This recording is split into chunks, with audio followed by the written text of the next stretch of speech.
nobody in my family ever spoke much about my brother's death. They argued about everything that happened after, though I didn't understand that until my grandmother's funeral. Growing up, our house was full of rules that nobody questioned. Christmas presents stayed unopened until noon because my mother said mornings belonged to the dead.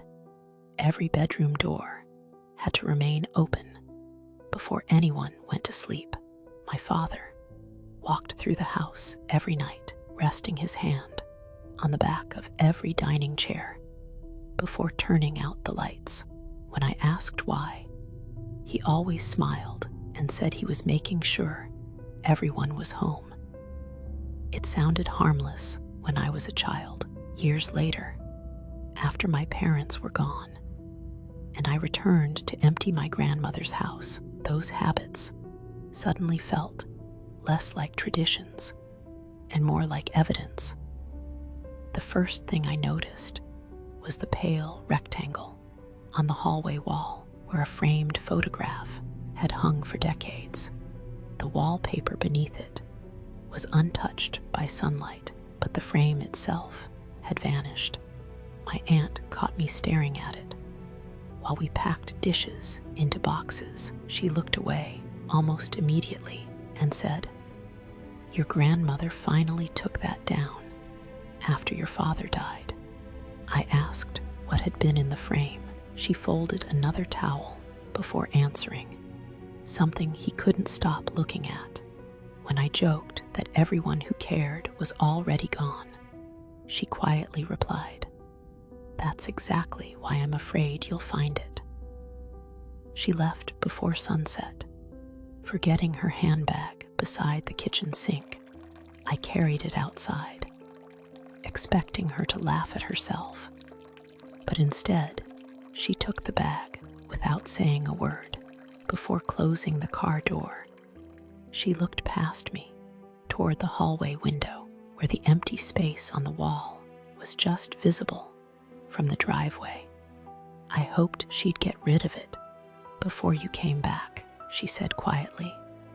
I asked what she meant, but she only shook her head.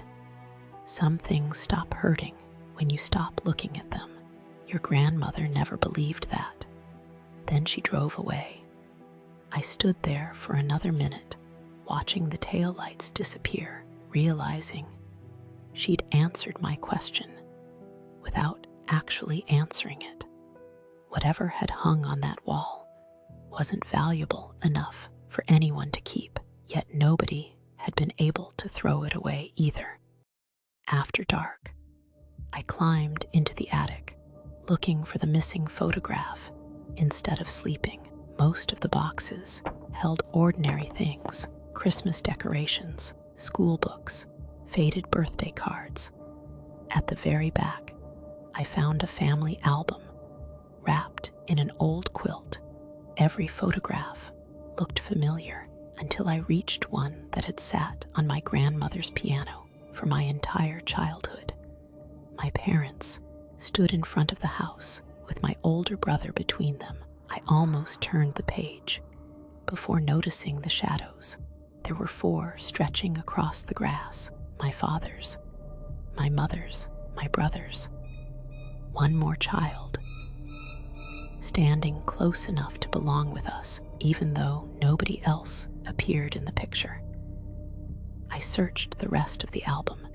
Every photograph that included my brother carried the same impossible detail: an extra child's shadow just beyond the edge of the frame.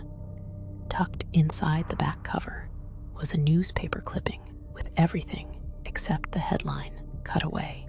It read only, "Local child rescued after lake accident." The article itself had been removed with careful scissors. The next morning, I drove to the county library and found the complete newspaper on microfilm. The missing article described the accident in detail. My brother had fallen through the frozen lake. My father had gone in after him. Rescue crews found my father alive, carrying his daughter out of the water. That daughter was me. My brother's body wasn't recovered until the following morning.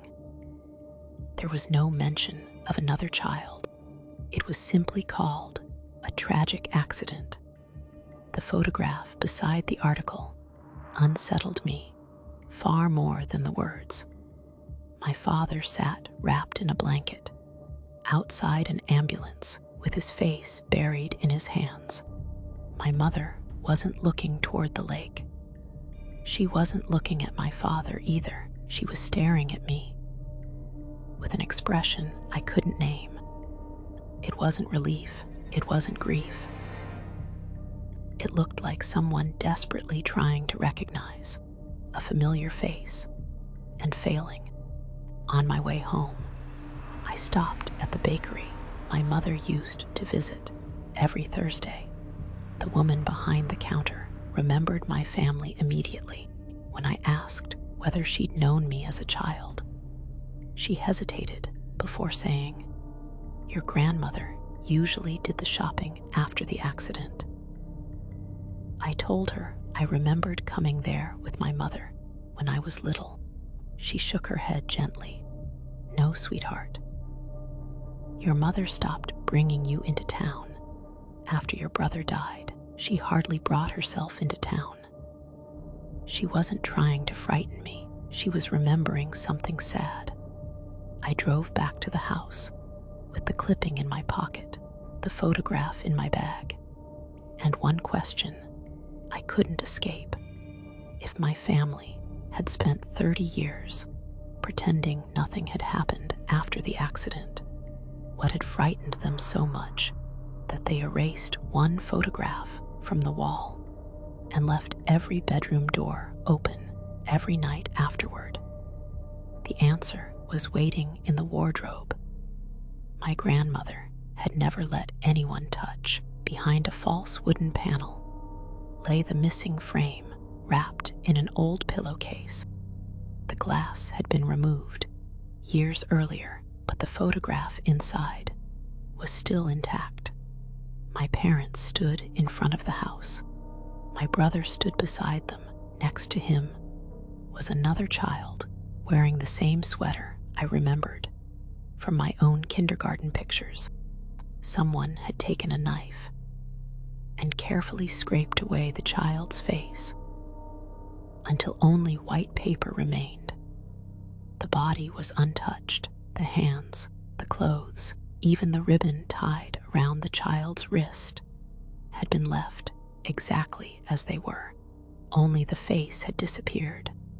Folded behind the photograph was the second half of the newspaper article my grandmother had cut away. A sentence had been underlined so heavily the paper was beginning to tear.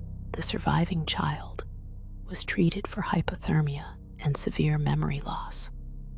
Underneath, in my grandmother's handwriting, was a note that read, "Memory leaves long before guilt does."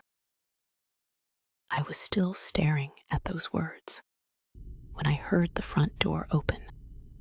My aunt didn't ask what I'd found. She saw the photograph lying on the table and quietly sat across from me.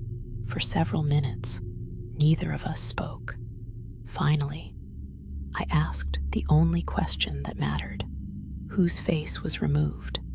She closed her eyes. "Yours." I thought she was mistaken. I even laughed because it was easier than accepting what I'd heard.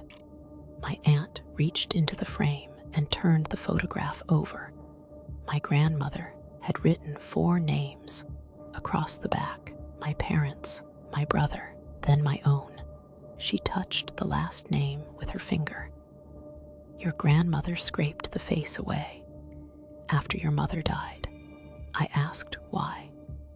My aunt looked toward the hallway where the empty space had been for so many years, because she wanted to destroy a question, not a person. She explained it slowly, stopping whenever her voice threatened to give out. My father never believed anything except the official story. He went into the lake, came out carrying his daughter, and lost his son. That was the truth he lived with until the day he died. My mother wanted to believe it too. For months, she tried. Then small things began happening. I forgot words I had always used. I stopped recognizing places we'd visited every summer.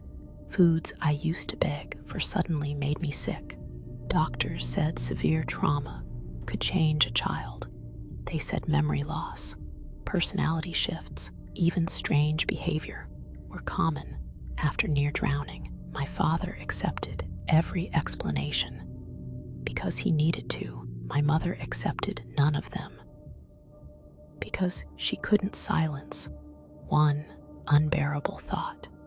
She became convinced the little girl who came home wasn't the one who had fallen through the ice. She never told the town. She barely admitted it to herself. She simply spent the rest of her life trying to love me harder than she trusted her own mind. I didn't argue with my aunt because there was nothing to argue against. She wasn't asking me to believe my mother's fear. She was asking me to understand what that fear had done to my family. My father counted chairs every night because he could never stop counting the people he'd failed to bring home. My grandmother labeled every photograph because she was terrified memory could betray her the way grief already had. My mother stopped taking me into town because every familiar face reminded her that she no longer trusted the one living inside her own house. The open bedroom doors were never about ghosts. After the accident, my father couldn't bear another closed door because the last one he'd reached had been a sheet of ice he couldn't break quickly enough. Before leaving the house the following morning, I carried the restored photograph back into the hallway and hung it where it had always belonged. The pale rectangle disappeared beneath the frame as though the wall had been waiting for it. All those years, I stood there for a long time, looking at the blank place where my face should have been. My grandmother hadn't erased it because she believed I wasn't her granddaughter. She erased it because she refused to leave behind the question that had poisoned everyone she loved. I still don't know whether my mother was right or whether grief slowly dismantled her until she couldn't recognize her own child anymore. What frightens me isn't that I'll never know the answer. It's that every time I see an old family photograph now, I find myself looking at my own face first, wondering how many years it takes before doubt becomes another family heirloom.